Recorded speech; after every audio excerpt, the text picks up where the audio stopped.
Hey, this is John from Alloy 211. Today's video is on this late production Type 99 Japanese bolt-action rifle from World War II, with a little discussion about this Type 30 bayonet. Not a whole lot because, well, it's a bayonet, there's really not too much to say about it. But there is a fair amount to say about this late production Type 99 bolt-action rifle. And I call it a late production, a lot of people call them last ditch. Although from what I was reading, that may be kind of a misnomer, and that some of these modifications and time-saving and material-saving changes started being made in 1943, so that's really not quite last ditch, but you know, some of them were just really done to save material and speed up production. Because you have to think, as the Japanese start losing rifles to attrition, and they start losing territory, they're going to need more rifles as quickly as possible. Because you have to think, every time you lose a major portion of territory or troops or both, then you are losing rifles. And as you lose rifles, you have to replace them. You can't send your soldiers out there with nothing. But you have to speed up the production somehow. So you start making simplifications of the design to where you still have a functional firearm that will still do what it is intended to do, but maybe cosmetically it has suffered, or maybe materially places where you thought, yes, we should really have this, you've realized, well, we don't really need this so much. The rifle can still function without that. So you make changes based upon that. And that's what we have here. And I just kind of want to go over some of the differences that we can see right here just on the rifle. And luckily, well, first off, I want to thank the gentleman at my work that let me borrow this so I could do the video on it, which it's in pretty much the shape that you would expect it in, other than I suspect that this is not the original bolt to the rifle. And he told me that someone had sanded the stock down, so the stock actually probably looks a lot better than what it did originally because someone sanded it and refinished it. So that's not quite totally accurate of it, but it's still a good example in many other ways as to the differences. But first off, we'll start, and I don't know what's the most obvious here. If you could see the end of the barrel, that might be the most obvious, which is, bring the light up here, difference in the front barrel band is significantly changed in that before there's a metal tab that goes to here and it screws. The owner of the rifle actually has put a piece of tape in here in order to hold it tight against the stock because apparently it was wobbling and wiggling around. The other big thing you'll notice out here, well, actually the other big thing you'll probably notice missing is there is no cleaning rod, no hole, no provision for a cleaning rod. So that's a big missing chunk right there. But also the wings for the front sight. This is a relatively, I don't want to say complex front sight on the earlier Type 99. It's not, but it did have wings on it, and this one does not have that. Also, you can probably start to notice here, let me see if I can get that a little better. The barrel is like it has not been milled down or polished really in any way. It feels like a screw. It's got so much, or a record. Actually, that's what it looks like. It's like an old phonograph drum. You know, maybe that's what this is. Maybe this is how they're sending secret codes in the barrels of rifles. They pull these off and they put it in a big like gramophone and listen to it Edison style. It looks like someone scratched it up there a bit. So it probably goes like wah wah wah through this portion. But it's probably a secret message in there that none of us know about. No, really, it's just to expedite production. Also, on this front barrel band, if you look, well, there you go, you can look. It has really a crude weld there. That's a pretty crude weld. And this one is even cruder. And then it is really just roughly filed down to make it smoother, but it is not smoothed out. Much like the barrel, it is still pretty rough. Then you get back to the rear barrel band. Well, you may have also noticed a significant chunk of wood missing here, where they alleviated the front portion of the top handguard. And maybe they need to use that for something else. Anyway, on this rear barrel band, it's also missing a slot in the top, and the attachment point for the monopod no longer has provision for that because they stopped using the monopod. And again, a pretty rough looking weld. But it does the job. It's a weld and it's holding it together. Now, another big thing you may notice, the rear sight. Before, we had an aperture flip sight with the ladder. It also had anti-aircraft sights. And now we have a simple peep sight, which you can't really see through, but that is what that is. It is a simple peep sight. And the recoil lug has been changed. The trigger guard, and when I get to in a moment showing you the differences between the two rifles, because luckily the gentleman that allowed me to do the video earlier on the Type 99, which you should go back and watch that when I go over more how the rifle works in that video. But I'm not going to really get into that one here because I already did it in the other video. But when I show you the trigger guard, you'll notice that even this is slightly different. As I said, I'm pretty sure, in fact I am positive that this is not the original bolt to this rifle. The reason for this being, well, partially the bolt handle on this has been smoothed and turned down. On the late production ones, they tend to not be so smoothed down or turned or polished. And it's still got the knurling on the safety. Generally, these rifles at this point have a big welded blob back here that really does not inspire confidence in that it was done well. They really did not, they really just cared about it working. That is all they cared about. Anyway, this is more indicative of an earlier production rifle. Not only that, but the 3 digits, actually, you know, I'm going to bring the camera down here. Let's try to do this without actually letting it drop down like some sort of demented carnival ride.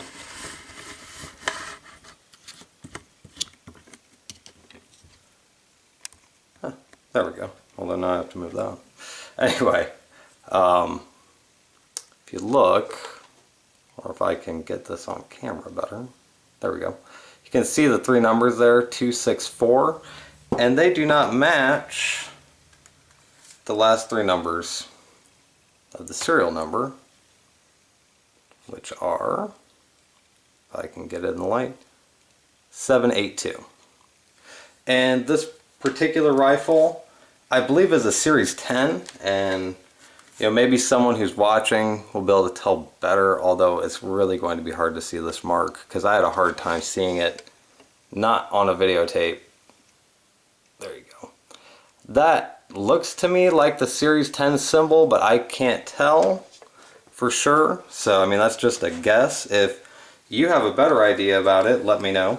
But it is produced at the Nagoya Arsenal, and I believe 1944 was around the year it was produced. So I mean, yeah, it is pretty late in the war. And also, speaking of markings, you'll notice it has no markings here on the receiver ring other than the mum, which has been eradicated. But then that's something else when I was looking at the receiver. The receiver actually looks pretty polished and fairly, I mean, it does not look quite as well polished as the earlier one, but it doesn't look that bad. And not only that, it still has the cut for the dust cover, which I'm not totally sure if they eliminated that cut later. I was pretty sure what I read said that they were not putting the dust covers on the later ones, so I don't know if they're still putting that cut in or not, but the receiver itself does not really look too bad. Oh, and maybe this is where they're using the wood from the handguards, because they have a wooden butt plate on here, hold on, with 3 nails, and that shows what they're expecting of this rifle. They expect it to do a certain job for a certain amount of time in the hopes that they can replace it with something better in not the near or not the too distant future. Because this isn't really, I mean, it is a service rifle. All of the components, and that's something, a couple other things I've read that some people had said that there are problems with the steel, but really, other than some very, very last-ditch, late particular rifles, these rifles all had quality steel used in the receiver throughout, and in the barrel and in the bolt, although this is not a late bolt, I don't think, but still. For everything I read, even the late war ones, even the ones that don't look pretty, should still be safe to fire. But that's, again, any rifle you have like that, if you buy it and it's unknown, take it to a gunsmith and have it checked out. And that's something even with this. The owner of this rifle has shot this rifle, and he says it fires fine, he's had no problems. But with this, I really think, not being the original bolt, I would say you should go and have it checked out, at least have some gauges put in it, and just make sure that it is head spacing correctly. Because, you know, this does have gas mitigation ports here, and it's really a good system, and it's a strong system. But I really don't want a cartridge bursting in my face or some other sort of malfunction because of improper head spacing, you know, or maybe the lugs are not quite locking in there correctly. Maybe they just don't correspond quite right. Either way, although, I mean, it goes in and it feels like it's locking just fine. So, I mean, feel-wise, it feels fine, but that doesn't mean that I want to risk, you know, turning my face into what looks like weak old hamburger by having a cartridge case explode. You know, I just would prefer to check it out myself. So, anyway, let's go ahead and grab the other earlier Type 99, which also I was allowed to borrow from the owner for this video. We'll go into a little side-by-side comparison on them. Okay. Now, my handy-dandy little ball peen hammer that I nearly dropped on my foot like a minute ago, which would have been hilarious. I mean, I probably wouldn't have thought it was like that funny when it happened, but I might. Anyway, let's kind of zoom in, adjust the camera. Just the camera. Bear with me. Okay. Now, as you can tell, on the earlier Type 99, it's got the ladder, anti-aircraft sights, beep. See if I can get that. There you go. Actually, zoom back out a little bit because now we're a little too close. See, these are the sights on the early Type 99. And for comparison, which maybe I shouldn't have done this yet. For comparison, we have the later peep sight on the later production Type 99. That's not a bad shot. Boom, right through the table. Boom goes the dynamite. Okay, set that back up there because well, let's go through some more of the obvious differences. You know, as you can see, this is marked here on the receiver ring. Maybe you can see. There you go. Whoa. There you go. As you can see, this is marked on the receiver ring. And let's pull that out. Lift these both up to the camera.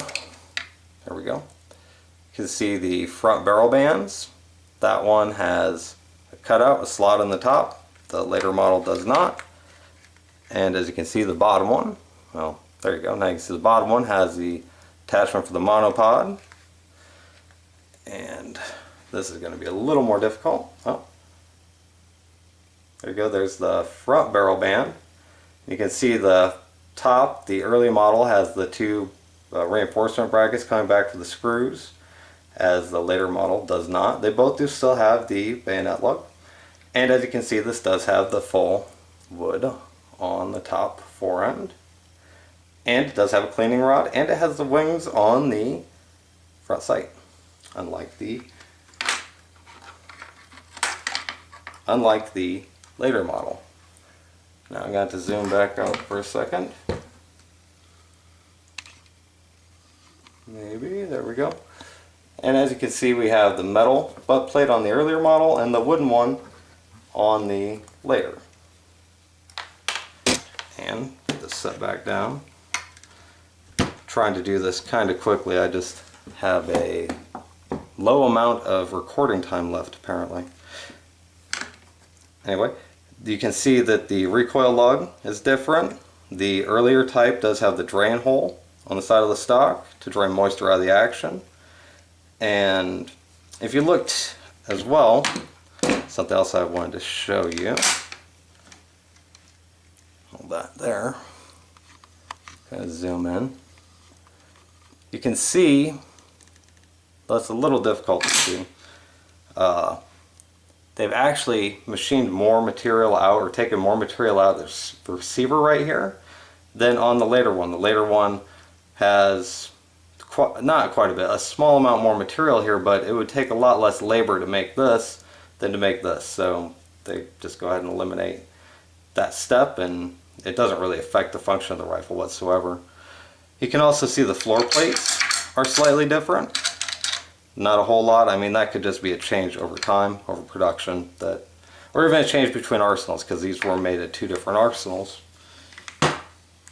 Get the butt stuck here. There we go.